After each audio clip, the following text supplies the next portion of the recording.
ஓம் அஜானதிமிராந்தஸ்ய ஞானாஞ்சனசலாகயா சுருன்மிலிதம் ஏன தஸ்மை ஸ்ரீகுருவே நமः.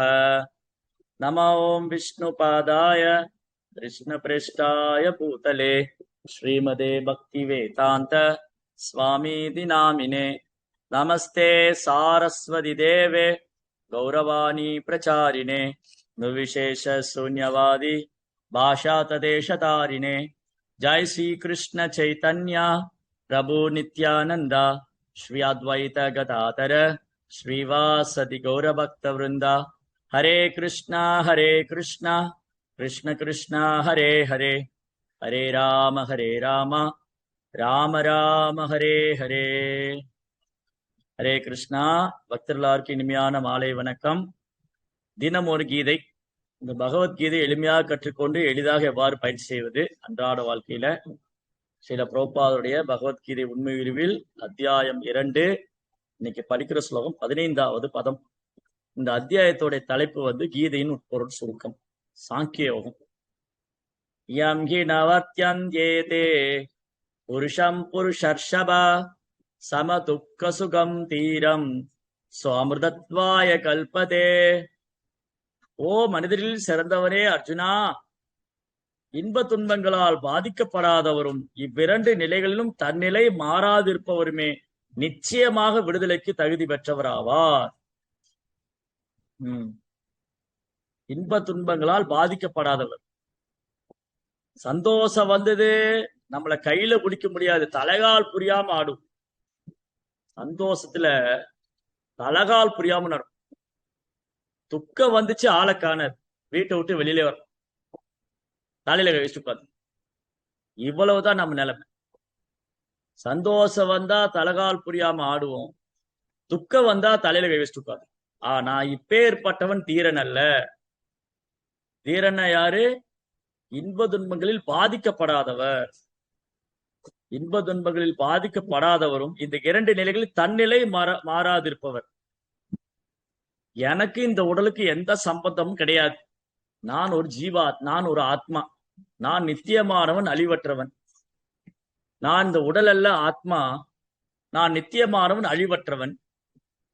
இந்த ஜட உடல் நான் எடுத்துக்கிட்டு இருக்கேன். இந்த ஜட உடல் 3 குணத்தினால இயங்குது.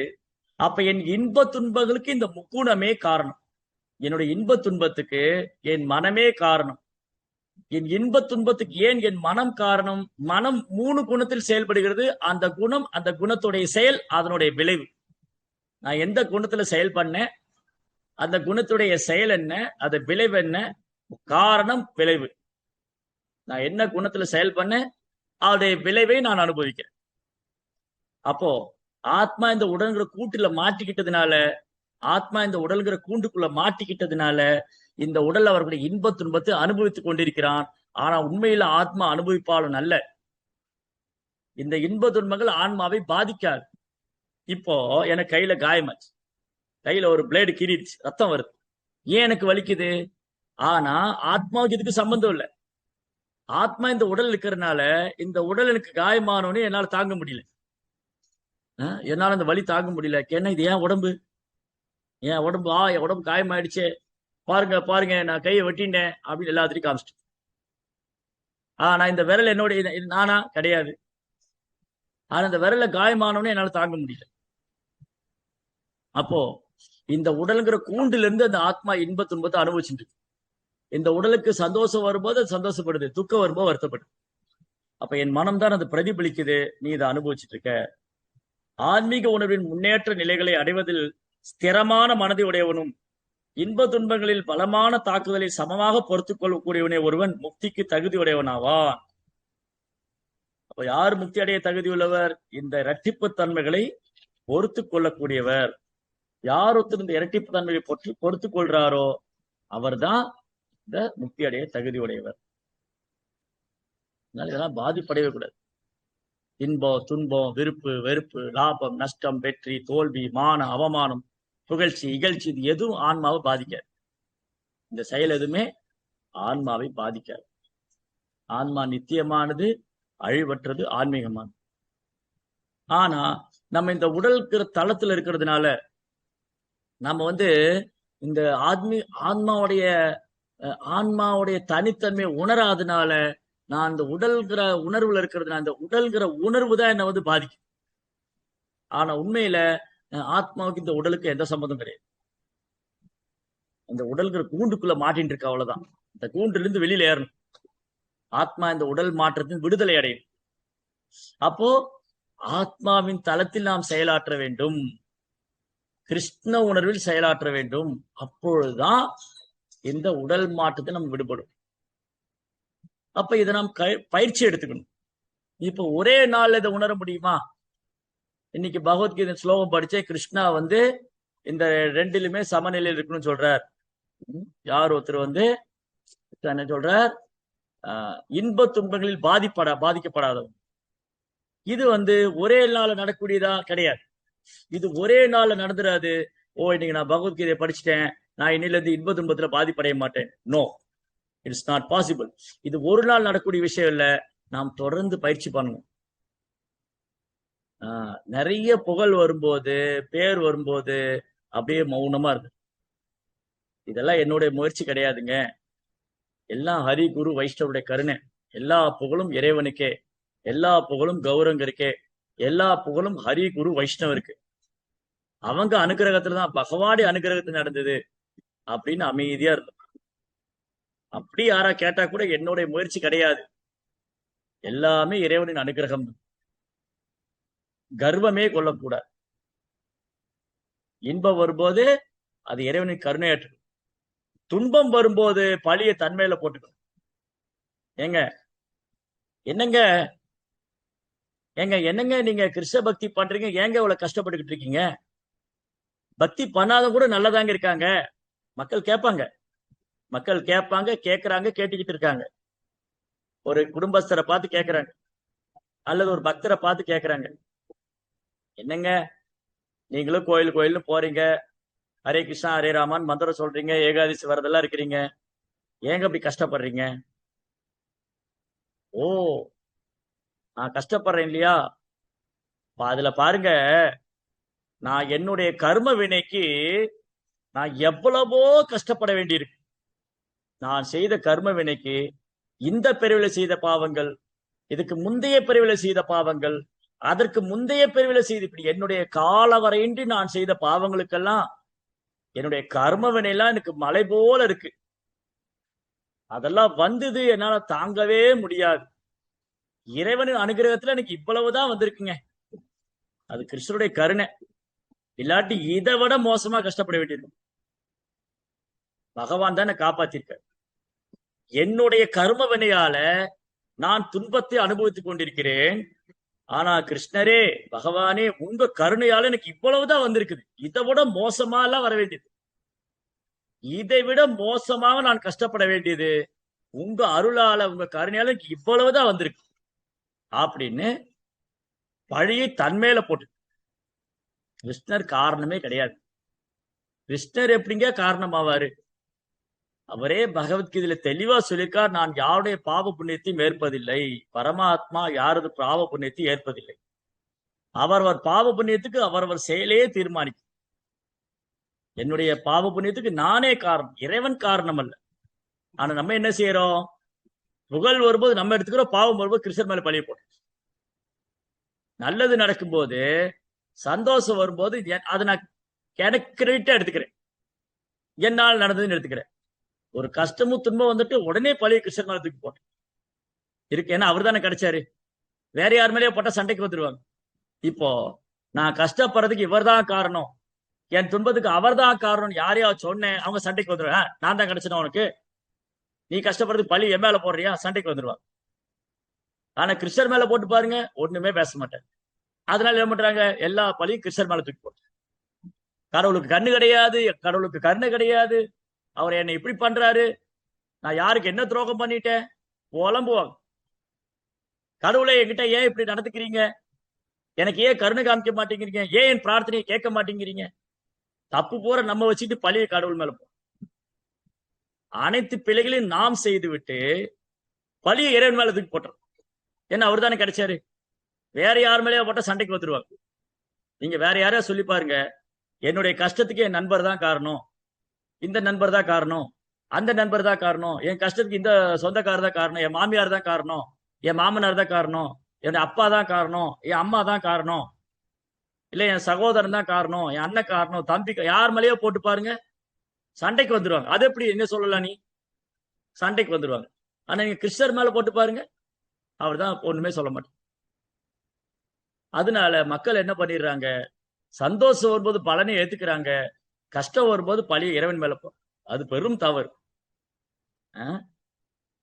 நாரதமுனி ரொம்ப அழகா சொல்றார், தஷைவ ஹேதோ பிரஜதெய்வ கோபிதோ நலப்பதே பிரமதாமுபரியத தலப்பதே யத்துக்கவத் அந்யத சுகம் காலேன சர்வத்திர கபீரரம் ஹசா. நாரதமுனி என்ன சொல்றாரு, உனக்கு சந்தோஷம் வருது, நீ விரும்பலைனாலும், நீ விரும்பாமல் இருந்தாலும் உனக்கு சந்தோஷம் வருகிறது, நீ ஏற்றுக்கொள்கிறாய். ஓ ஜீவாத்மாவே, நீ விரும்பாமல் இருந்த பொழுதும் உனக்கு சந்தோஷம் வருது, நீ அதை சந்தோஷமா ஏத்துக்கிற. எப்படி நீ விரும்பவில்லை என்றாலும் உனக்கு சந்தோஷம் வருதோ அதை ஏத்துக்கிறியோ, அதே போல் நீ விரும்பவில்லை என்றாலும் உனக்கு துக்கம் வருது, நீ ஏற்றுக்கொண்டுதான் ஆக வேண்டும். நீ விரும்பினாலும் விரும்பாவிட்டாலும் சந்தோஷம் வருது, ஏத்துக்கிற, சந்தோஷமா ஏத்துக்கிற. ஆனா நீ விரும்பினாலும் விரும்பாவிட்டாலும் துக்கம் வரும், அதையும் நீ ஏற்றுக்கொண்டுதான் ஆக வேண்டும். இதுதான் இந்த ஜட இயற்கை. சீதோஷ்ண சுக துக்கதா போன வகுப்புல படிச்சோம்.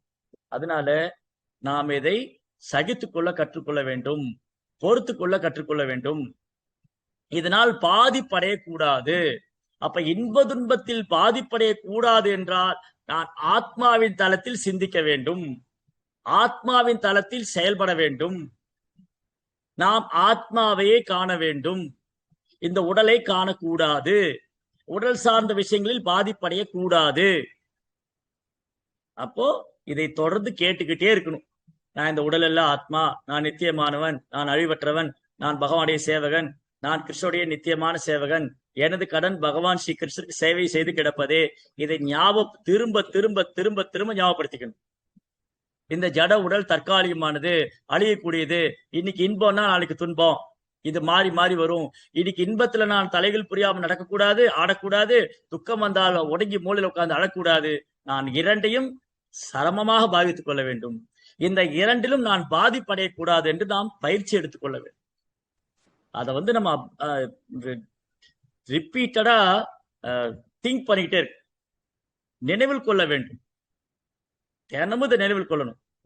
காலை எழுந்த உடனே, ஓ ஜெகதானந்தா, இந்த உடம்புல ஆத்மா ஞாபகம் வச்சுக்கோ அப்படின்னு நான் சொல்லிக்கிட்டே இருக்கணும் மைண்டுக்கு.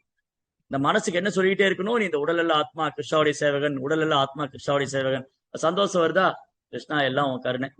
துக்கம் வருதா, கிருஷ்ணா உன் கருணையில இவ்வளவுதான் வந்திருக்கு, இதோட ஏதோ பெருசா வர வேண்டியது, ஏதோ கொஞ்சம் சாம்பிள் கொடுத்துருக்கீங்க, பரவாயில்ல, தேங்க்யூ கிருஷ்ணா, தேங்க்யூ. என்ன கிருஷ்ணா தேங்க்யூ, ஏன் கிருஷ்ணாக்கு தேங்க்யூ, எனக்கு ஏதோ பெரிய கஷ்டம் வருது, இவ்வளவுதான் கொடுத்துருக்கீங்க, அதனால இது உங்க கருணை தான் அப்படின்னு அது நாம் எடுத்துக்கொள்ள வேண்டும். என்ன நடந்தது, ஒரு சின்ன கதை. ஒரு ராஜா மந்திரி ரெண்டு பேர் இருந்தாங்க. இந்த மந்திரியார் என்ன சொல்லுவாராம், இந்த மந்திரியார் ஒரு கிருஷ்ண பக்தர், ராஜாவுடைய மந்திரி ஒரு கிருஷ்ண பக்தர். அவர் என்ன நடந்தாலும் எல்லா கிருஷ்ணனுடைய கருணைன்னு சொல்லுவார். ராஜா பல நாடுகளை வென்று வந்தார். ராஜா சொன்னார், ஓ மன்னா, இது பகவானின் கருணை. ராஜாவுக்கு பேர் கிடைத்தது, கிருஷ்ணாவுடைய கருணை. புகழ் கிடைத்தது, கிருஷ்ணாவுடைய கருணை. ராஜ்யம் வென்றார், கிருஷ்ணாவுடைய கருணை. ராஜா என்ன பண்ணாலும் கூட மந்திரியார் என்ன பண்ணுவார், கிருஷ்ணாவுடைய கருணை, கிருஷ்ணருடைய கருணை, கிருஷ்ணருடைய கருணை. அந்த ராஜாவுக்கு இந்த மந்திரி மேல அவ்வளவு நெருக்கமாயிருச்சு. பரவாயில்ல, இந்த மந்திரியார் இவ்வளவு இறை பக்தி, கடவுள் பக்தி உள்ளவரா இருக்காரு, என்ன நடந்தாலும் இறைவனுடைய கருணையா நம்புறாரு. அதனால இந்த ராஜா மந்திரி அப்படி நீண்ட காலம் பிரயாணிக்கிறார். ஒரு நாள் ராஜாவும் மந்திரி காட்டுல வேட்டையாட போனாங்க. அப்ப என்ன ஆயிடுச்சு, இந்த ராஜாவுடைய கட்டை விரல் துண்டாயிடுச்சு. சண்டை போடும்போது ஒரு இதுல ராஜாவுடைய கட்டை விரல் துண்டாயிடுச்சு. கட்டை விரல் துண்டாய் ரத்தம் வந்துட்டு இருக்கு. இந்த மந்திரியார் சொல்றாரு, கிருஷ்ணாவுடைய கருணைன்னு.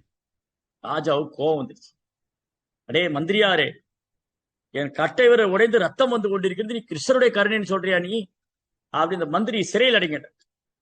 யாரங்கே, இந்த மந்திரியாரை பாதாள சிறையில் அடைங்கள். நான் கஷ்டம் விரல் துண்டாய் உயிர் துடிச்சுக்கிட்டு இருக்கிறேன், இந்த முட்டாள் சொல்றான் கடவுளுடைய கருணை, ஜெயில போடுங்க. மந்திரியார் என்ன பண்ணாரு, இதுவும் கிருஷ்ணாவுடைய கருணைன்னு. உன்னை ஜெயில போட்டா கிருஷ்ணாவுடைய கருணைன்னு சொல்றியா, அண்ணன் தண்ணி இல்லாம ஆகாரம் கொடுக்காதீங்க, அதுவும் கிருஷ்ணாவுடைய கருணை. அப்படி அவர் என்ன நடந்தாலும் கிருஷ்ணனுடைய கருணைன்னு எடுத்துட்டு.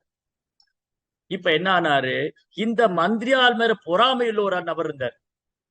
அந்த பொறாமைக்காரன் வந்து ராஜாட்ட சொன்ன, பாத்தீங்களா, நான் அன்னைக்கே சொன்னேன், நீங்க நம்பல. அவன் என்ன நடந்தாலும் கிறிஸ்துவுடைய கருணை, கடவுளுடைய கருணைங்கிறான். முட்டாள். நல்ல பாடம் போட்டீங்க அவனுக்கு, அவனை சிறையில போட்டீங்க. அந்த மாதிரி ஆளு கூட வச்சுக்க கூடாது. அப்ப என்ன அர்த்தம், என்ன கூட வச்சுக்கீங்கன்னு அர்த்தம். அண்ணன் எப்படா போவான், திண்ணை எப்படா காலி ஆகுன்னு.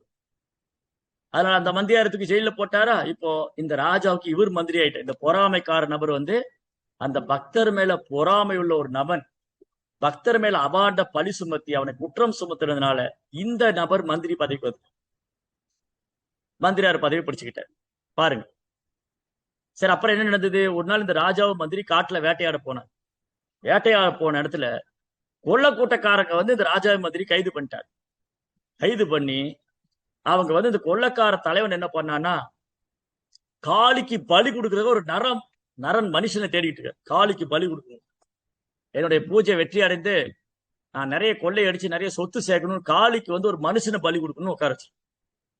யாரை பிடிச்சு உட்கார வைக்கலாம்? என்ன அதிர்ஷ்டம், ராஜாவே கிடைச்சிட்டார். நான் காளிக்கு கொடுக்கறது பெஸ்டா கொடுக்கணும், நான் வந்து காளி தேவிக்கு பரிசு கொடுக்குறேன், அதை பெஸ்ட் ஒரு சிறந்த நபரை கொடுக்கணும். ராஜாவே மாட்டிக்கிட்டார். ராஜாவை தூக்கி பலிபீடத்துல உட்கார வச்சாங்க. ராஜாவுக்கு பலிபீடத்துல உட்கார வச்சு மாலையெல்லாம் போட்டு மஞ்சள் தண்ணியில ஊத்தி குங்குமம் எல்லாம் போட்டு விட்டு ஒரு பெரிய அருவா எடுத்து அந்த மந்திரவாதி கழுத்தை வெட்ட வரும். கழுத்தை வெட்ட வரும்போது அந்த மந்திரவாதி கையை பாக்குறான், ராஜாவோட விரல் துண்டாயிரு. ஆஹா, இந்த உடல் வந்து காளிக்கு கொடுக்க தகுதியற்றது, இவருக்கு பலி கொடுக்க முடியாது. கேட்கிறாரு கொள்ளைக்காட்டு தலைவன், ஏப்பா அந்த ராஜாவை ஏன் பலி கொடுக்க மாட்டேன்? இவன் உடல்ல அங்கீகீனம் இருக்கு, இந்த உடல் வந்து முழுமையில கை கட்டவரல் இல்லைன்னு. இவனை போ சொல்லு. அப்புறம் என்ன பண்ணாங்க, அந்த பொறாமை பிடித்த மந்திரியை உட்கார வச்சு அவன் தலையை வெட்டி, இந்த பொறாமைக்கார மந்திரியை பிடிச்சு அந்த பலிபீடத்துல உட்கார வச்சு ஒரே வெட்ட அவன் தலை. ராஜா வந்து துண்டக்கானம் துணியக்கானம் தப்புச்சம் பிடிச்சு தாளை குத்துட்டு ஓடி வந்தார்.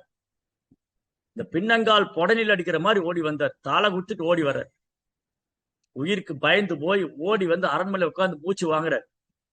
அப்பதான் இந்த ராஜா யோசிக்கிறாரு, ஏன் இந்த கொல்ல கூட்டக்காரங்க வெட்டாம விட்டாங்க? என் கட்டை விரல் துண்டாயிரு. அன்னைக்கு மட்டும் அந்த யுத்தத்தில் என் கட்டை விரல் துண்டாகவில்லை என்றால் இன்னைக்கு என் தலை துண்டாயிரு. தலை வரைக்கும் கழுத்து வரைக்கும் கத்தி வந்தது, வெட்டாம விட்டாங்க. ஏன் கழுத்துல வந்து கத்தி என்ன வெட்டல? இந்த கட்டை விரல் இல்லாதான். அன்னைக்கே அந்த மந்திரி சொன்னாரு, இந்த கட்டை விரல் துண்டானது இறைவனின் கருணை, கிருஷ்ணாவுடைய கருணைன்னு சொன்னார். ஓரார் ஜெயிலுக்கு. இந்த ராஜா வந்து ஜெயில ஓடி போய் ஜெயில் கதவை திறந்த மந்திரியோட காலில் சாஷ்டாங்கமா உளறார். அப்ப எனக்கு புரியல மந்திரியாரே, நீ சொன்னது அப்ப எனக்கு புரியல, இப்ப எனக்கு புரிஞ்சு போயிடுது. அன்னைக்கு மட்டும் அந்த யுத்தத்தில் என் கட்டை விரல் துண்டாகவில்லை என்றால் இன்னைக்கு என் தலை துண்டா இருக்குங்க. மந்திரியார் சிரிச்சுட்டே சொன்னார், இறைவனின் கருணையினர். அப்போ ஒரு நம்பிக்கை விடல. ராஜா வந்து அவர் கட்டி தழுவிக்கிட்டாரு. அப்புறம் ராஜாவுக்கு ஒரு வருத்தம், ஒரு கேள்வி கேட்டார், மந்திரியாரே, நான் பெரும் தவறு செய்து விட்டேன். நீங்க அன்னைக்கே சொன்னீங்க இந்த கட்டை விரல் துண்டானது இறைவனின் கருணைன்னு சொல்லி, நான் அதை உணராம போயிட்டேன். இன்னைக்கு நான் உணர்றேன். எனக்கு ஒரு பெரும் சந்தேகம், கேள்வி. மந்திரியாரே, உங்கள்கிட்ட கேட்கலாமா? தாராளமா கேளுங்க மன்னா. நான் எவ்வளவு தப்பு பண்ணிருக்கேன், எனக்கு அகங்காரம், எவ்வளவு பெரிய தப்பு பண்ணேன், எவ்வளவு இறை நம்பிக்கை உள்ள அந்த கிருஷ்ண பக்தன் உங்களை போய் நான் சிறையில் அடைச்சு வச்சிட்டேன், நான் பெரிய பாவி இல்லையா? ஏன் உங்களை கிருஷ்ணர் காப்பாற்றவில்லை? நீங்க சிறையில கடந்தீங்களே, நான் உங்களுக்கு எவ்வளவு பெரிய துரோகம் பண்ணிட்டேன், உங்களை ஜெயில போட்டேனே. இப்ப மந்திரியார் சொன்னார் சிரிச்சுக்கிட்டே, ராஜா, அதுவும் கிருஷ்ணாவுடைய கருணை தானே, புரியலையேனார். இப்ப உங்களுக்கு புரியுற மாதிரி சொல்றேன். ஒருவேளை நான் உங்க கூட வந்திருந்தா உங்களை விட்டு அவன் ஏன் தலையை வெட்டியிருப்பான். அப்ப கிருஷ்ணர் என்ன பண்ணாரு? உங்களையும் காப்பாத்திட்டாரு, என்னையும் காப்பாத்திட்டாரு. அந்த பொறாமைக்காரன் மாட்டிக்கிட்டு.